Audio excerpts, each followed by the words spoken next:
with Sam Laird, who's running for Montgomery County Constable of Precinct 1. John Wirtz.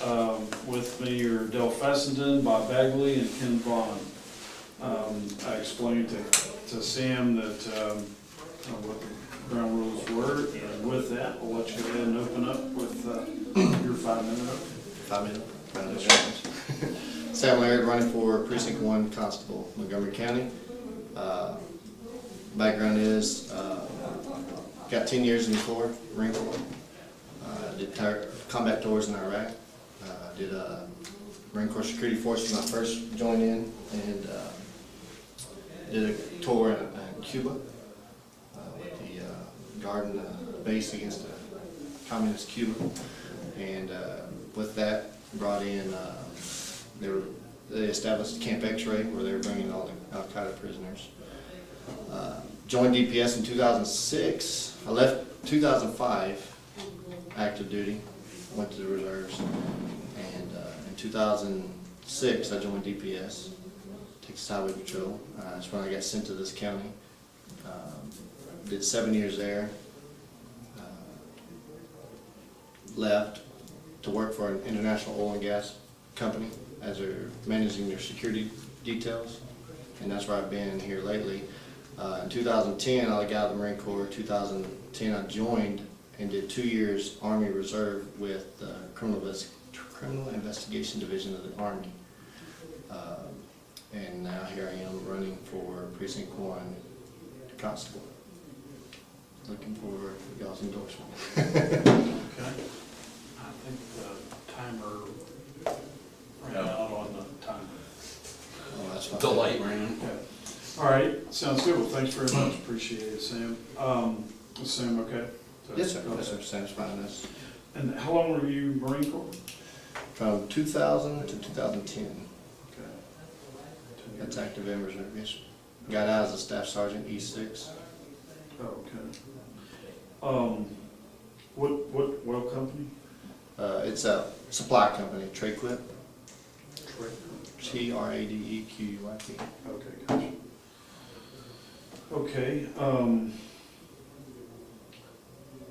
in one or two sentences, describe what a constable does from that standpoint, and then I have a follow-up. And also on the Q&A, I forgot to tell you, typically it's 2 minutes answer for each question. 2 minutes? Ken, That's the buzzer, that's the mediator that's the buzzer? buzzer. It's a little electric shock to it. So this is metal table. Remove the prongs out of the seat. Constable works underneath the JP. They do civil process for the justice of the peace. They execute warrants from the justice of the peace. They provide bailiffs for the justice of the peace. That's their main goal. Constable is also a certified peace officer, so they can broaden their abilities to help be a force multiplier. They can do patrol. Precinct 1 has the Lake Unit. They have mental health. They have the school contract at Willis ISD. So they do multiple functional things, but their main priority is civil process, bailiffs, and warrants for the JP. Okay. Since we have a little time left, and that was kind of leading into my other question. You've referenced, and there's been a lot of other reference made by the constables to doing community policing. Yes, sir. But in community policing, kind of relegated to the sheriff's office from that perspective? No, I wouldn't think so. Community policing is anybody that it's a certified peace officer. Community policing is very crucial, in my opinion, and it was taught to us in DPS. Community policing is where you get a lot of good intel. You get the little old ladies, they're too scared to say something, or you don't want to call 911 and make a big rush. You know, a lot of them just come up to you and just say, you know, hey, I noticed this suspicious activity, and especially the time we're living in right now, you know, with terrorism coming in like it is in California and stuff. You want people to feel comfortable coming to police officers and saying, hey, look, this don't look right, don't smell right, don't, you know, can you look into this? And in DPS, you know, we used to get a lot of good intel. People come to us, we get a lot of grow houses like that. People say, look, you know, this house, this person bought it, people are there late at night, you know, can you look into it? So then you start getting your intel, looking into it, and the ways abilities, and the ways we do it, execute a search warrant. A lot of times you go in there and there's plants growing all over through that house. So community policing is very crucial. Okay, thanks. Sorry, I'm that answered it. Okay, I'll come back to that. I do want to follow up a little bit, and this may obviate your next question. Because, you know, from your answer to question one, I had the same questions. How long were you in those positions? But I'd like for you to add a little bit to that is, what were your main responsibilities? You've already shared a little bit of that. Elaborate on that a little bit. What were your main duties for each of these positions with Marine Corps, DPS, and then, of course, with the security company? And then what was kind of the highlight, your claim to fame, whatever the high point of each of those careers? And then why did you leave? What incentivized you to move on? Okay. Marine Corps, well, I mean, you start out in Marine Corps like everybody else. E1, I went to E6, making NCO, a non-commissioned officer, as a corporal was my first NCO step, which gave me a section to take through. That's when I went to Iraq. I was over a section of about 8 men. You move up to a squad when I made sergeant, and as a staff sergeant, I made it up to a platoon sergeant, where you're over the whole platoon. Now you're over everything. I mean, anything that has to do with the Marines. I mean, with pay, leave, I'm sick, I need time out, whatever. I mean, you are there, and especially if you're overseas, it makes it a little bit harder to manage men because, you know, you deal with anything from a death in the family, getting a Red Cross letter, getting them back home, to my wife just left me, or I got the Dear John letter, and we got a Marine that's very depressed and he's in a combat zone. You need to make him stay focused on the mission. I left the Marine Corps when Obama came into office, pretty much right after that. And my wife was ready to start a family, so had to start focusing on the family. Now, don't get me wrong, 5 years of the reserve was, I was still at DPS, like I said, 06 to 10, so I had 4 years where I was doing both. And you know, I was night shift, day shift, night shift, 2 weeks back and forth. And the Marine Corps kept calling me, you know, 8 o'clock in the morning, hey, we need an emergency frost call, we need the guys, we need to do a conference call to discuss the itinerary, the plan. So it was wearing me out. I was getting off at 4 o'clock in the morning. They're calling me 8 o'clock in the morning, and my wife said, hey, look, you need to kind of let something go because you're running all over the place. DPS, I made it up to Trooper 2. You know, I really no claim to fame. We just worked a lot here. You know, I've got awards from getting stolen vehicles. I've been down to the border, so I've worked with the federal officers down there, with the Customs and Border Patrol. And now I'm working at the security company, managing the guards, training the guards. So I have a lot of leadership ability, a lot of training experience from, you know, even Allied forces in Morocco. I went to African line training Moroccan soldiers. So the training and the knowledge that I have is, I think, far more than anybody else in the leadership ability. The reason I left the Marine Corps, started a family, and I was focused on my career. The reason I left DPS is my wife was working, she was trying to go to school, I'm working extra jobs, I'm watching my kids grow up, and I'm not even spending time with them. So when this guy offered me a nice salary, let's just put it that way, I mean, my wife just said, and even then, I was hesitant to leave because I love public service. I was like, I've worked hard to get to this position, I really don't want to leave. And my wife said, look, you can always come back to law enforcement, it's always here for you, but you know, this is probably a once in a lifetime thing, and you're going to be crazy if you pass it up. So I left for the family, and you know, when you start categorizing, I think it's God, family, then work. Well, family came before work, so I had to leave a career I've worked hard for to make sure my family was financially stable. So I hope that answered most of your questions. Pretty good overview, thanks. Well, I'll follow up with that. I wasn't going to, but so you left law enforcement so that you could take better care of your family. Yes, sir. You know what the pay is for a constable? Roughly, yes. Okay. Is that equivalent or less than what you're making now? That question has come up before, and I can't say it. I'm hourly, and I'm a private company. So when you factor in, You're a contractor then? no. Okay, He provided all the capital for the company. Okay. He owns both of them. He owns the whole company, and we basically built a security company, licensed it through the state. We are over it. We built it. We do everything for it. But he's writing the checks. right. You don't have to tell me how much you make. No, I just no. wanted to know, because you left law enforcement and the time. Well, that's what I was getting at, because of, when you factor in, some years we get bonuses, some years we don't. I'm guaranteed 40 hours. I'm almost salaried, but I'm not. So I get 40 hours, no matter what, every week. If I go over 40 hours, I get time and a half. If they call me in on a holiday, I get double time. So my base salary is a little less, but when you factor in bonuses and overtime and all that, you know, some years I'm above it, some years I'm below it, so you never can tell. Okay, So that's, when you're hourly and you're working for a private company, it fluctuates. I understand. But part of your reasoning was to get out of the law enforcement because of the time it was taking, plus the pay. Yes, sir. You realize, I shouldn't say it this way, as an elected official, you have no time clock to punch. Yes. You don't have to even show up for work, as long as the job's being done. Yes, sir. I expect you to be there at least 40 hours a week, and I expect your employees to be there 40 hours a week because I'm paying their salaries. Yes, sir.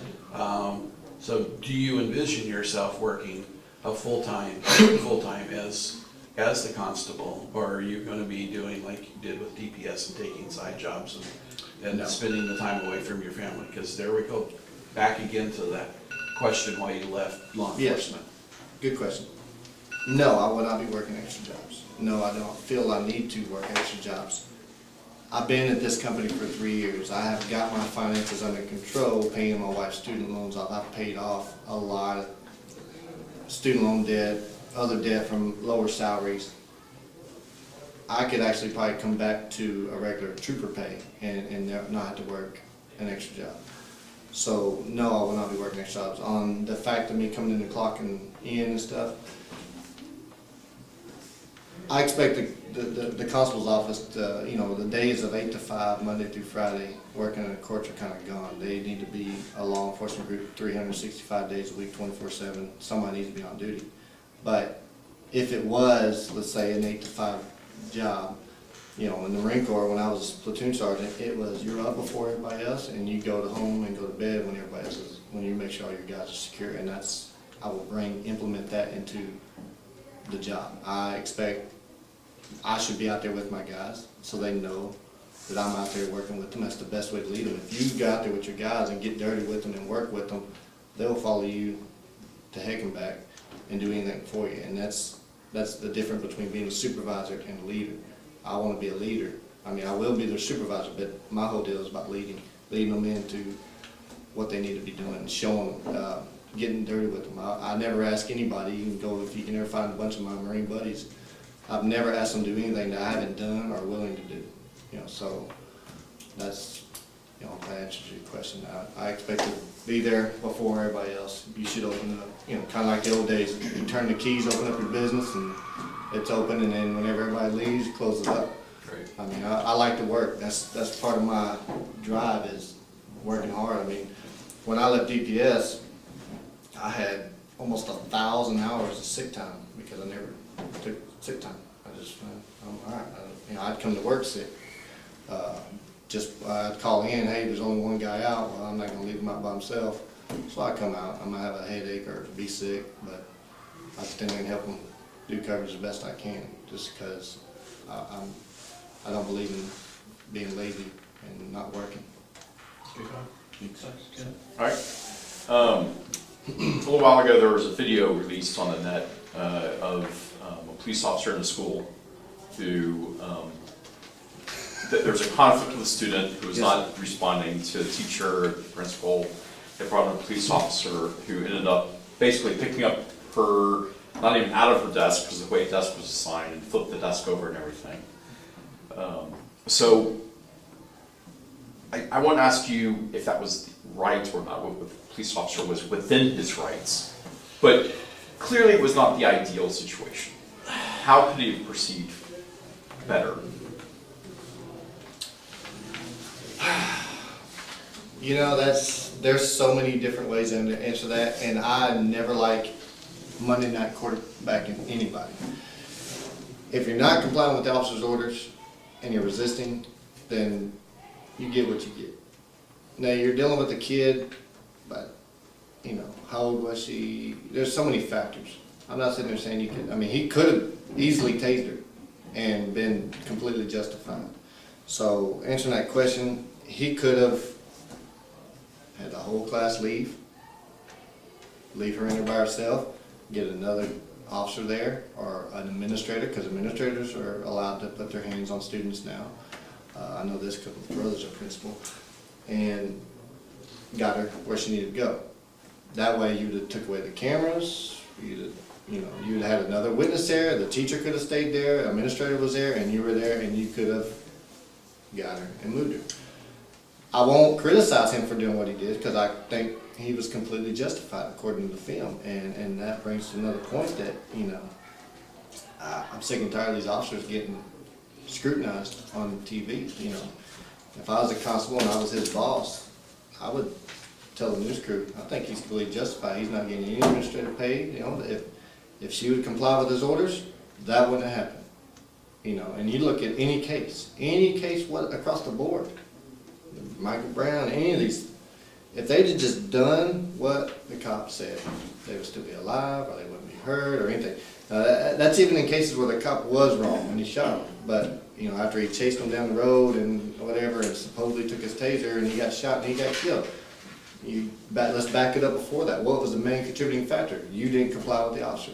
So, that's a tricky question, but there could have been another way he could have handled it, but if he had been in mine, I think I would defend the officer and say, hey, look, you know, we can't just let these people run them up. Ooh, perfect. Hopefully that answered it. I mean, that's a very tricky one. In question number 1, what are the 3 main reasons you're running for office? And in the second sentence, you said you've seen a lot of problems and heard many grievances. Can you elaborate on that? Give some examples. Oh, man. You know, just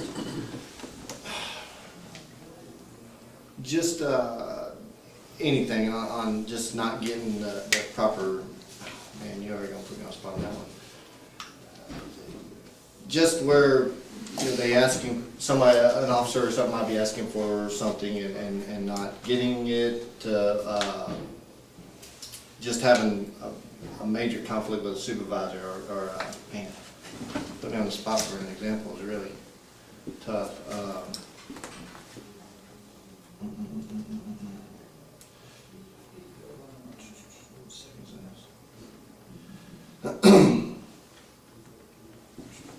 The problem would be just the lack of communication of the supervisor.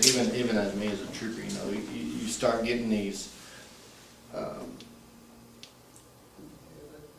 supervisors are requiring numbers, or well, your percentages are lower. This is number. You don't have enough DWIs. You don't have enough criminal arrest. Well, did you look at how many motor assist I did? Did you look at how many officer contact, check by with an officer needed assistance? Did you check on how many, talking to these people ask me questions. There's other factors that come into they see this 8-hour day that you worked, and they're like, okay, well, you worked, 5 wrecks, you've arrested this many, and then when you start getting your evaluations, they don't look at every section on these reports. Everything gets totaled up at the end of the year. And the only thing, every time they line out, they go, okay, your criminal arrest, your DWIs, and your warrants, you're a little low. Well, how many do you want me to get? Put a number on it. Or, but I remember one of my evaluations, I had the most motor assist. I had the most officer assist, assisting other agencies and stuff. And I'm like, that's not free time, that's on the clock time. I didn't just, if I'm doing that, I can't be arresting somebody for DWI. And on the same factor, they're trying to put a number with they're trying to put a number with the category, like, but yet they can't because it's against the law to have a quota, but they're trying to as best they can. And that just, to me, that's very irritating, you know. What do you want me to do, arrest somebody that's not drunk and say he is? And then, you know, but if you look at my record on all my DWI arrests, last time I checked, I didn't lose a single one. My guys either pled out or they went to, and when we did go to court, they lost and they got time. So are these problems and grievances that you've heard from other? Oh, yeah. Deputies? Troopers, deputies, you know, just, But specifically in the constable's office that you're running for? specifically in the constable's office, they have, the best way I can explain it to you, and I can't name my sources because they'll, No. but they have a got you policy. They have a policy, you know, your policy is supposed to be your foundation. This is the expectation the department expects you to follow. This is to be a good officer. These are what we want, these are guidelines. But yet, the way it's explained to me is their policy is, it's a gotcha policy. They won't enforce it until they need to get rid of you. And then they're coming up to go, well, you violated article of this, you know, now we're disciplining you. And that, to me, that's childish. Let's get a policy, let's do evals on people. Get an evaluation. Every 6 months, you get an evaluation. Hey, you're good here, you're a little, you know, you're good here, this, I think you need to work on this, so you can guide somebody. Some people might just be clueless, you know. Some people like, you go to work, and they don't pay attention that, you know, when you start getting caught up, you don't really pay attention that, well, you know, you're not performing your job quality. But as long as there's justification for your time, that's fine. Or you know, if you get a complaint, or just, there's multiple reasons to do evaluations every year. Not to get people and go, haha, I got you, now you're written up. It's supposed to be used as a tool to guide somebody in the right direction. And that's what explained to me. They have a gotcha policy where they don't enforce it till they need to get rid of you, and so that's what it explained to precinct one of. Okay. In response to the earlier question about duties of a constable, you said something about, I forget exactly the words you used, but working for the JP.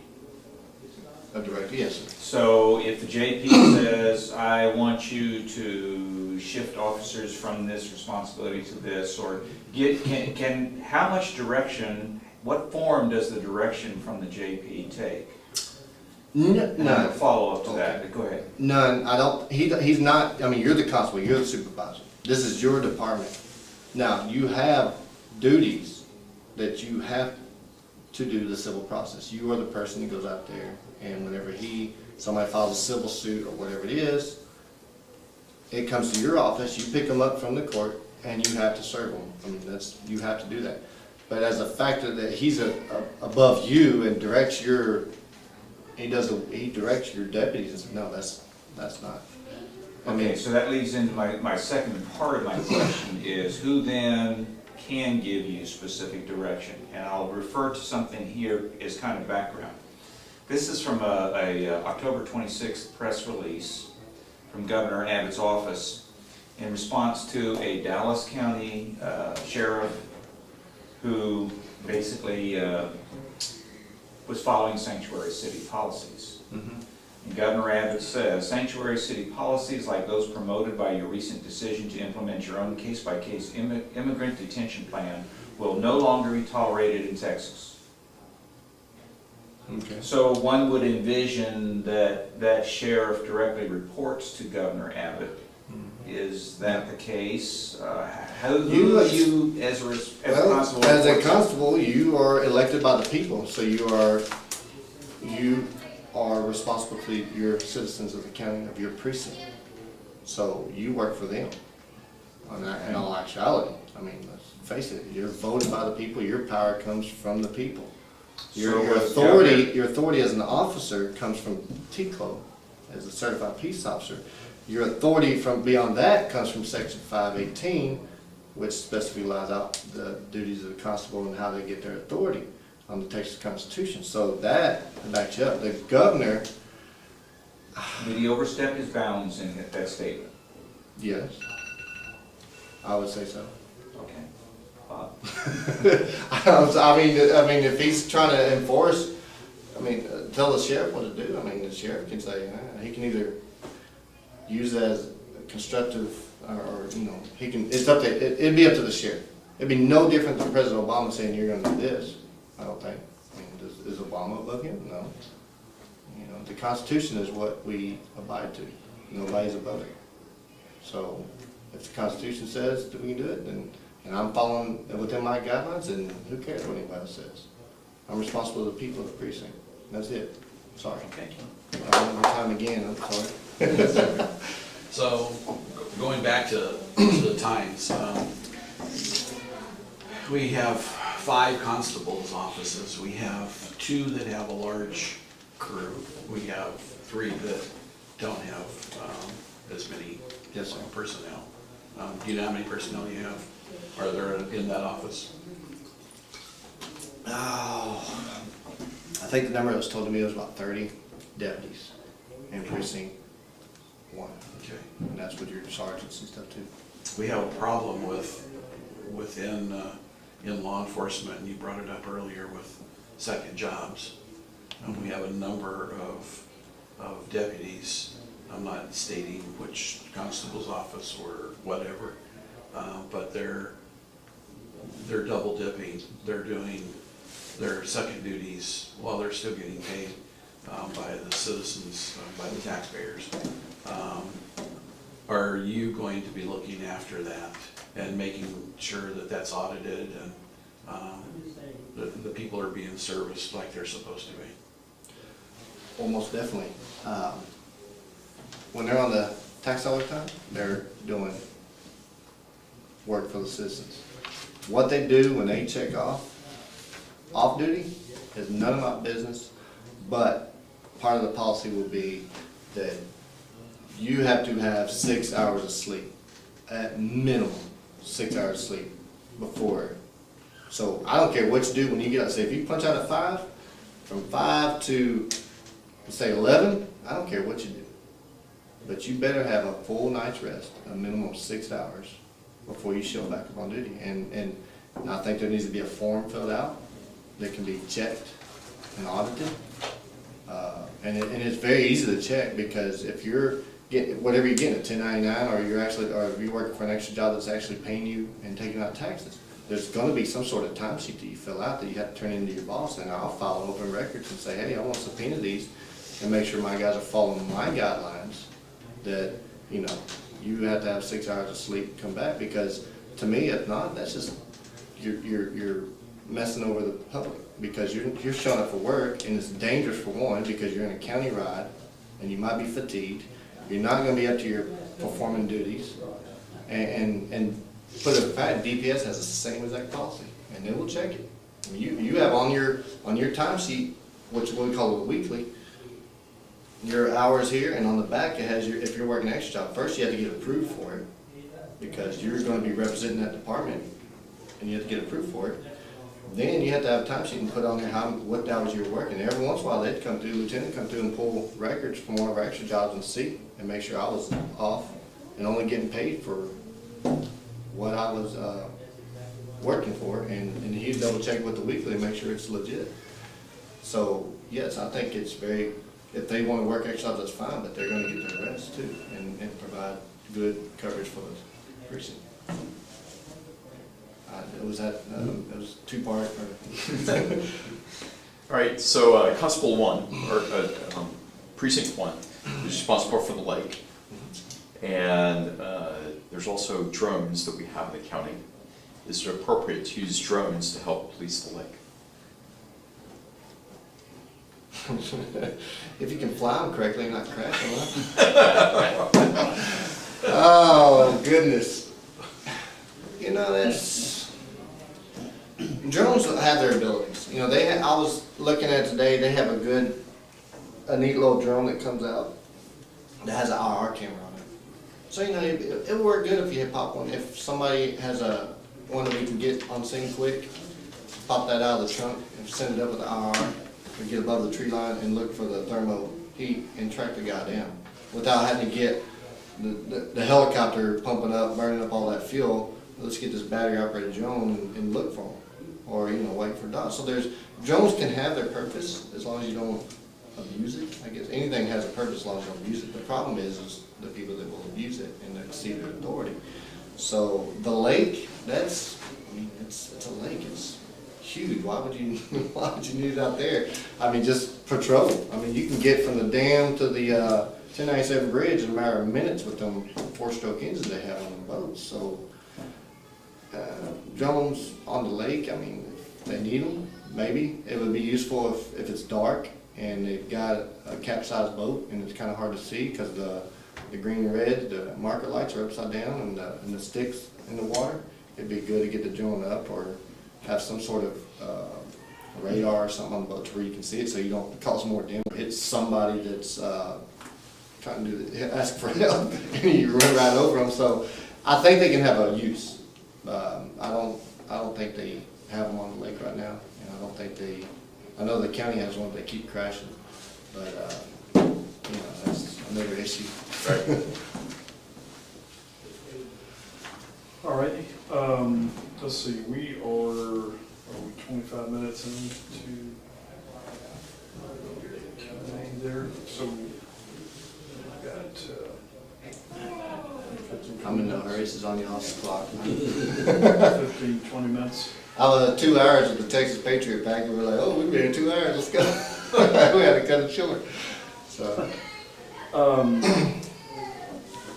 All right, let's say if there's $5 million out there in Commissioner's Court, and this is to go towards either drug interdiction, human trafficking, and/or pursuing child porn or predators. Okay. Yeah, should this go to the constables or to the sheriff's department? I would say the majority of it needs to go to the sheriff's department, a lot of it. Not that I would neglect my duties, but I was told somebody before, you know, we have our main priorities. And constables, one, have a lot on their plate with mental health, the lake, school contract, plus their civil process, all that. Going into this, I expect to fix and get everything running smoothly with what's already on our plate before we expand out to other issues. I look forward to, you know, getting everything going. You know, there's 18,000, like I said, there's 18,000 warrants in Judge Mack's office right now. Haven't been served in 5 years. That's a lot of money, revenue for the county. Not only that, it's people that are not being, that are basically being told, hey, we're not enforcing any laws out here, you know. You get a warrant, oh well, you know, and it just goes back to basic psychology where, you know, a kid does something wrong, you don't punish them, well, he'll go a little bit further next time. Same thing with criminals, they'll go a little bit further. The 18,000 warrants that the people are going, they ain't looking for me, who cares?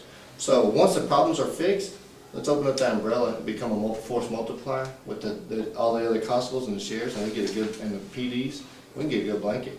I think if it's the commissioner's money, so it's gonna be county, I think eventually some of it could go to the constables to train an officer, to train some individual officers to help and assist with all these issues. But, you know, there's no sense in wasting money, you know, on, let's just go, waste money on the SWAT team. Why? Carmel has one and Montgomery has one. Do we really need another SWAT team? No, we don't. We don't need to waste money on it. But I can send some of my guys, the deputies, to be trained, so if you need them to assist you, we can intertwine our departments and they can help and we can work this out and get good intel. But the main funds and stuff, you know, the sheriff's department is tasked with all the big responsibilities. So I think a lot of that would need to go to them so they can enforce, and some of it go to us so that we can train a deputy to assist with the county. I don't know. Thank you. Okay, well, you just opened up a whole new line of questions. Oh, man, What is your understanding of why you have 18,000 unserved warrants for JP? Well, I've talked with Wayne Mack about that a bunch of times, and he just says that, you know, they don't assign a warrant officer to the courts due to, I don't know, either manpower or whatever. If I ask Wayne Mack, he just says they don't give him a warrant officer. He's had to resort to a collection agency, which Doesn't cost the taxpayers money because they work on commission, bring them in, and then they tack a fee on top. So if they catch the guy, they tack their own fee on it, and Wayne Mack applies that fee to his punishment, and so it doesn't cost the county money. But why should we have to resort to that when we have a constable's permit doing it? I don't know why. That'd be something you can ask Mr. Fincher, Captain Fincher, because he's basically, let's just put it bluntly, I mean, he's basically over that department right now. Chumley is exactly what he described. He comes in once every 2 weeks and gets his check, goes back to Dearly's, and he's retired on duty. Hatcher is just, and that was information given to me from firsthand knowledge. That wasn't, I'm making a rumor. Now, if it's false, then it came false from another guy, but that was firsthand knowledge. Somebody in that department told me that. Then you got Hatcher, which is chief deputy, and then you got Fincher. So who's running that department? Well, Fincher's over all the patrol and everything up. It's a funnel. It comes to him, and then from him it goes to Hatcher for administrative duties and everything. So that'd be a question you need to ask Rusty, not me. So and related to that, one of your things in question 5, top 3 areas about the budget, you said you would reject the new pay increase for constables, saving $10,000 a year. I just did a little math, and for the 3% pay increase to amount to $10,000 a year, the salary would have to be $333,000 a year. Did I put Tim's? What is it? It's well, I meant like, from what I understand, the constables are, whether it's about 130. Okay. So The deputies or the constables? the constable himself. Right. I was saying I would reject about 10,000 of that. Either take it and use it for training, you know, because I mean, I don't- Rejecting your pay, not. Yes. Not. not the deputy's pay. Okay. Not the deputy. I would personally, I would cut my own 10 grand just to. I mean, I can either, if it's 130, I can easily make it on 120. If it's 120, I can easily make it on 110. You know, it's just. But under those conditions, I would want that money to go into my department. I wouldn't want to just cut it and let it go back to Commissioner's Court to do their bidding. No. I want it in my budget, but I could take it and make sure my guys have good equipment. I mean, $10,000 a year can get you some pretty decent, you know, versus uniforms. I mean, that would cover a lot of uniforms, torn uniforms, equipment, gun belts. I mean, these guys are out there on the line. They need to make sure they have good equipment. And if that's 10 grand can help them out, then I'll be willing to do that. Well, if you go trying to resolve that 18,000 unserved warrants, that'll be Well- time for the whole staff for a couple of years. And that's part of my point, that, you know, if I get this position, Mike Mayor's gonna see this department turn in, and the revenue's gonna come in, and he's gonna say, hey, I think we need to give this guy some more money to hire some more deputies to get more coverage out, you know, different things. You know, there's some things that can happen. So there's 30 deputies and there's that kind of backlog, I mean, including sergeants. Well, a lot of the deputies, the way it was explained to me, the lake, let's go on the lake. County does not pay overtime. So these guys are working long hours on the lake the whole summer. So then when it comes winter time, they have so much comp time built up that they don't even work. They literally have so much comp time because they won't pay them overtime. So the whole summer they're working these long 12 plus 16 hours a day out there on the lake, out there on the lake, on the lake. All they're doing is building up all this comp time. Well, the county goes, we're not paying time and a half, you're not overtime. So they go, well, when it turns winter and the lake slows down, we'll have a guy on call, but y'all need to burn those comp time. So then you got these deputies that are just sitting at I home. think you found one of your problems and complaints. Sorry. Okay. You know, and then of course, we're tasked with mental health. That takes up a whole nother group of guys because they're constantly doing mental health. Then you got the school, that they're responsible for the school. They might work long hours, but when the school's off, they're off. When the school's back on, they're focused on school. They're not like they're patrolling. So by the time you eat up the deputies for that, the lake, mental health, the bailiff, well, you're stretched. I mean, you're very thin. And then of course you got the MAP unit too, motor assistance program. So then you got the deputy that's doing the MAP. You're thin out.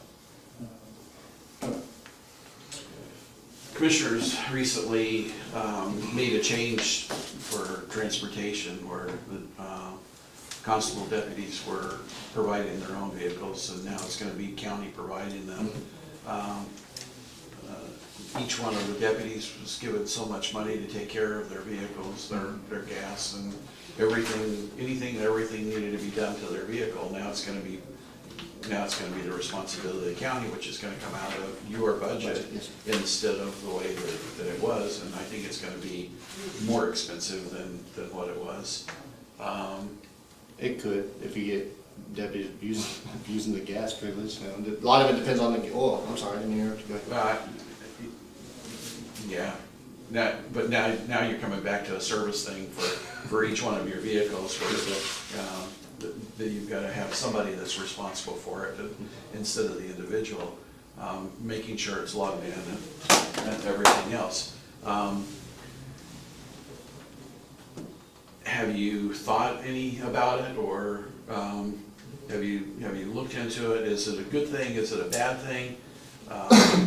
Not only financially, but if they're the difference between personal vehicles and county vehicles. Well, it can be good and bad depending on which way you look at it.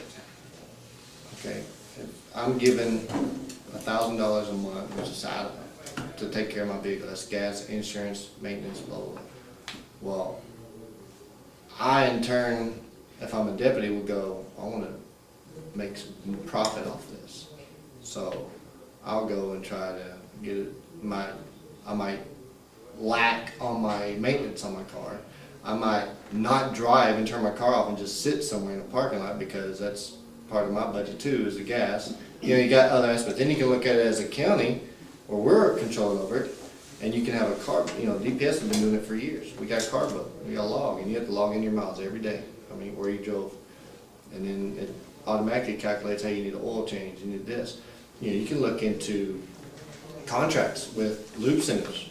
Hey, look, I'll give you all my business, but I want the best deal possible for servicing them. So then you start getting discounted on oil and all this stuff, or you can buy it in bulk. I mean, it can run different ways. I mean, either, and then of course the deputy's going, well, I'm not paying for my gas, so now I'm gonna run, I'm gonna do more patrol and stuff, because you know, the county's paying the gas.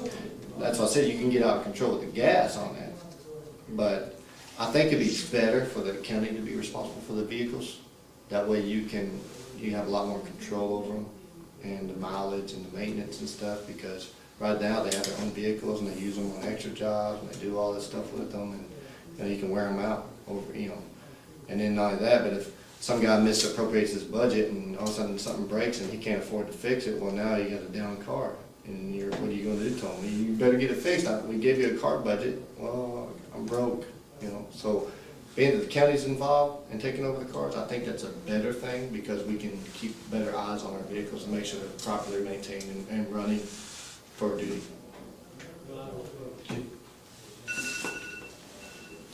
I started wrapping it up because I saw it red. Like a bullseye right there. I got your question. I forgot what I was going to ask. Go ahead. Question number 6, are the U.S. and Texas Constitutions living documents? Please answer in the context of progressivism versus originalism. Let's see, I think you had mentioned Texas Constitution is very much a living document. Well, let me back up. Framers of the Constitutions wisely spoke in general terms, which left succeeding generations the task of applying that language to the changing environment in which they would live. So by that, you're saying it's a living document, right? No, I know that sounds. The Constitution is not a living document. I know it was written in progressive or originalism. You know, I was basically saying that they did it knowing that people could change if they want through ratifications. The problem we run into is the way they're interpreting it is what's wrong. You know, the Supreme Court was sit there to rule it unconstitutional or constitutional. So there was the ability to change it if needed, but I don't think it's a living document. I think our framers lived through a tyranny, and they did it. I think it's been misinterpreted way too many times. Yeah, I think they've misinterpreted what they didn't do their background of why they put that on the Constitution versus they're trying to interpret it the way they're trying to apply it to current events instead of backing up and going, why did they put this in there? They obviously had a reason. So I think it's just the way it's being misconstrued and that's a bad issue. I mean, like the church and state, you know, it's wasn't that we were supposed to remove the 10 Commandments out of everything. It was the fact that they didn't want the United States to make a religion and force everybody to use it. But yet they've interpreted it so messed up that now they're removing the religion out of the United States, and that's not what it meant. I know that kind of was vague, and I thought I was answering it right because it said, please answer in the context of Yes versus. So the framer said that you know, that there can be case law or a precedent Amendments. set. Yes. Well, case law and a precedence, and that would kind of takes into consideration some societal norms and changes, doesn't it? Or Some. It's very. I mean, they had to. They couldn't foresee everything. Obviously, that was going to happen to the Constitution with the United States and everything. So I mean, that's why they started making amendments to the Constitution and ratifying it to the states. But their purpose of it wasn't to be a living document where it can change due to the current. What's happening, what's cool, what's not cool. That's not what I meant by that. It's not supposed to change by, well, you offend me, so I'm gonna, you know, we're gonna change this and we're gonna totally change society by changing it. It's meant to be there to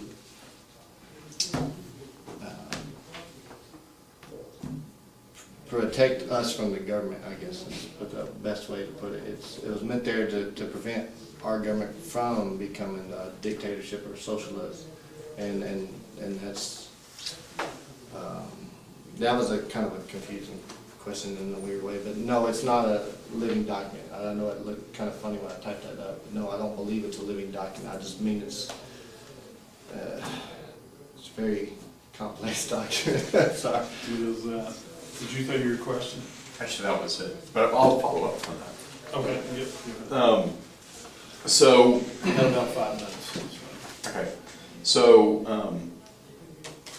what is a case of an instance of the Supreme Court making a valid interpretation of it?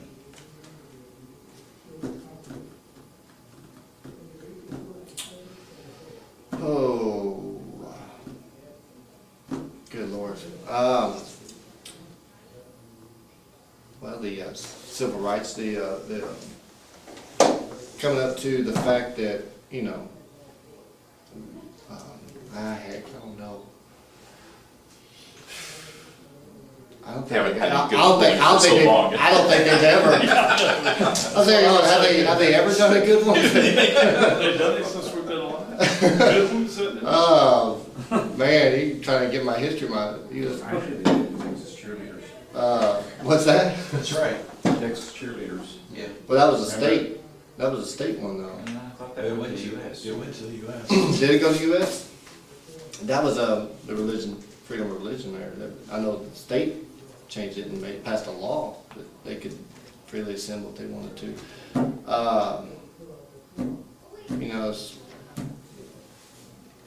the amendments, I guess, you know, I don't know, Second Amendment. They were given out, that's way back, but other than that, I think I think they had good intentions on some of them, but they've just been so misinterpreted. I can't really think of a good one that they've changed, the newer ones, 14 and beyond, so they kind of all twisted up. And What about the cell phone text ruling? Privacy of data on cell phone. I didn't, read it. So there's a ruling not too long ago about them, so you can't actually confiscate the cell phone now and like rummage through and look at everything. Whereas it used to be, you know, it was coincidental. You could pick up someone's cell phone if you've arrested them and see who they recently called. But now because cell phones or smartphones have computers. Computer background, so it's almost as termed as taking their whole computer and Right. I think that's fine. I mean, it's a cat and mouse game, constantly.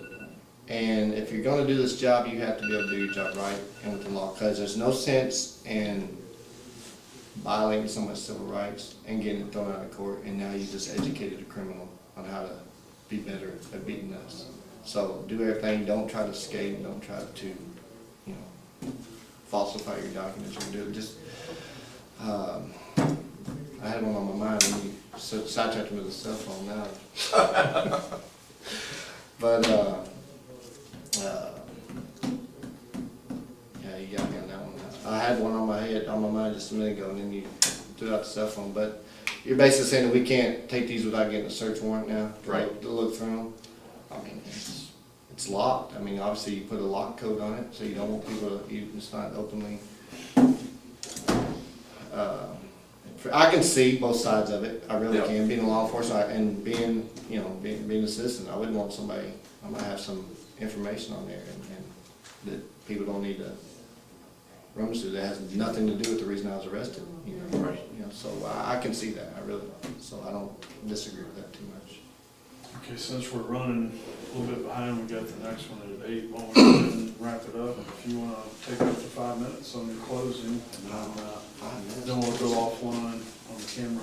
Or You don't have to, yeah, or we can still. Yeah, you can, but if y'all want a round table, that's fine. I mean, I have no problem. It's, an hour is almost too short to kind of vet somebody, if you ask my honest opinion. I mean, Yep. I'm gonna do about 2 hours or.